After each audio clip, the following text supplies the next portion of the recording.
तो बुलेटिन में सबसे पहले बात कोरोना के कहर की करेंगे। दुनिया भर में कोरोना वायरस का कहर लगातार जारी है। यह मोहलिक वबा दुनिया के 125 से ज्यादा ममालिक को अपनी लपेट में ले चुकी है।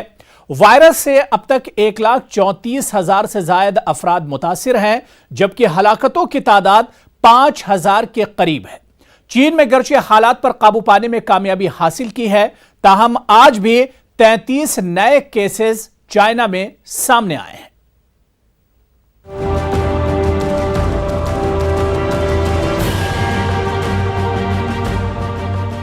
कोरोना वायरस की तबाहकारियां थमने का नाम नहीं ले रही हैं। चीन के अलावा यह जानलेवा वायरस दुनिया के 125 से ज्यादा ममालिक तक पहुंच गया है। वायरस की जद में अफ्रीकी मुल्क केनिया भी आ चुका है। केनिया की एक खातून वायरस से मुतासिर पाई गई है। इसके फैलाव से हालिया दिनों में ट्रिनिडैड, टोबैगो और घाना में कोरोना वायरस के केसेस रिपोर्ट किए गए हैं। इस मूजी वायरस से 1,34,000 से ज्यादा अफराद मुतासिर हो चुके हैं, जबकि हलाकतों की तादाद भी मुसलसल बढ़ रही है। इसके फैलाव से हालिया दिनों में मुतासिर होने वाले ममालिक में ट्रिनिडैड, टोबैगो और घाना नुमाया हैं, जहां कोरोना वायरस के अव्वलीन केसेस रिपोर्ट किए गए हैं, जबकि यूनान, नॉर्वे और पोलैंड में कोरोना वायरस के सबब होने वाली अव्वलीन हलाकतों की इत्तला है। अब तक इस वबा से सबसे ज्यादा मुतासरा मुल्कों में चीन, इटली, स्पेन, जनूबी कोरिया, फ्रांस, जर्मनी और अमेरिका है। चीन में अब तक 3,169 से ज्यादा अफराद मौत के मुंह में जा चुके हैं। आज मजीद 33 केसेस सामने आने के बाद चीन में वायरस मुतासरीन की फिलहाल तादाद 13,526 है, जबकि 64,000 से ज्यादा अफराद सेहतयाब भी हुए हैं। स्पेन में 86 से ज्यादा, जनूबी कोरिया में 66 से ज्यादा और फ्रांस में हलाकतों की तादाद 60 से ज्यादा हो गई है। फ्रांसीसी सदर एमनुअल मैक्रों ने कोरोना वायरस के फैलाव को रोकने के लिए मुल्क भर में स्कूलों समेत तमाम तालीमी इदारों के बंद करने का ऐलान कर दिया है। फ्रांसीसी सदर ने कोरोना वायरस के फैलाव को सदी की बदतरीन वबा करार देते हुए बताया है कि मुल्क में पब्लिक हेल्थ की सूरत हाल इंतहाई खराब है। इटली में कोरोना वायरस से हलाकतों में मुसलसल इजाफा हो रहा है और 24 घंटों के दौरान इस वायरस के केसेस की तादाद में 23% इजाफा हुआ है। इटली में 189 अफराद की हलाकत की तस्दीक के साथ मरने वालों की तादाद 1,000 से तजावुज कर गई है, जबकि इटली में मजमूई मुतासरीन की तादाद 15,113 बताई जा रही है। चीन की मेडिकल टीम भी मदद के लिए इटली पहुंच चुकी है। अमेरिका में 40 अफराद हलाक हो चुके हैं, जबकि वायरस मुतासरीन की तादाद में भी इजाफा हो रहा है। अमेरिका में कोरोना वायरस की रोकथाम के लिए कई इकदाम किए हैं। यूरोपीय मुल्कों पर सफरी पाबंदी लगा दी गई है। अमेरिकी सदर डोनाल्ड ट्रंप ने कोरोना वायरस के बायस जापान में होने वाले ओलंपिक्स गेम्स 2020 को मुलतवी करने की तजवीज दी है। डोनाल्ड ट्रंप का कहना है कि तमाशाइयों के बगैर खाली स्टेडियम देखने से ज्यादा ओलंपिक्स गेम्स मुलतवी होना ही बेहतर है। कनाडा के वज़ीर आज़म जस्टिन ट्रूडो की अहलिया में कोरोना वायरस की तस्दीक के बाद वज़ीर आज़म ने 2 हफ्ते अलग थलग रहने का ऐलान किया है। इनकी अहलिया सोफी ग्रेगोire ट्रूडो हाल ही में बर्तानिया से वतन वापस लौटी थी। जुमेरात को इन्हें हल्के बुखार और जुकाम की शिकायत हुई, जिसके सबब इनको कोरोना वायरस का टेस्ट हुआ, जिसके नतायज मुस्बत आए। इस बीच कनाडा में वायरस के फैलाव को महदूद रखने के लिए कई एहतियाती इकदाम किए जा रहे हैं। सरकारी बयान में कहा गया है कि वज़ीर आज़म ट्रूडो की सेहत बेहतर है और इनमें कोरोना की कोई अलामात फिलहाल नहीं पाई जाती है। ताहम एहतियाती तदाबीर के तौर पर और डॉक्टरों के मशवरे के बाद वो 14 दिन तक अलग थलग रहेंगे, जबकि उनकी अहलिया 14 दिन के लिए करंतना में रहेंगी। Bureau report, news 18 Urdu. और उधर ईरान में कोरोना वायरस का कहर बढ़ता ही जा रहा है। ईरान में हुकूमत की जानिब से किए जा रहे तमाम तरह इकदाम के बावजूद मौलिक तरीन वायरस से अमवात के सिलसिले में मुसलसल इजाफा हो रहा है। ईरान में मजीद 85 अफराद हलाक हो गए हैं।